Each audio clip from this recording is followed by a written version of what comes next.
Kita mulakan tahun baru ni dengan cerita yang manis-manis. Pasal kejayaan skuad Malaysia Under-23 dapat pingat gangsa di Sukan C 2025. Aku ingatkan nak skip je simbang pasal ni, tapi rasa bersalah juga sebab patutnya kejayaan macam ni lah kita raikan. Kalau ikutkan rekod, last kali bola sepak lelaki Malaysia dapat medal time Sukan C pada tahun 2017 yang berlangsung di Kuala Lumpur. Sebagai tuan rumah, harapan tinggi diletakkan untuk skuad Malaysia dapat ibu segala pingat emas. Tapi Malaysia tewas 1-0 di final kepada Thailand dan berjaya dapat silver.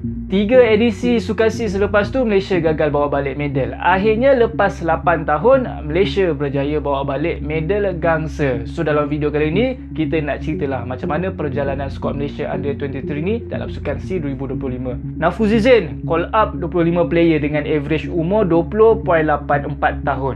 Kalau korang tak ingat, since Sukan C 2017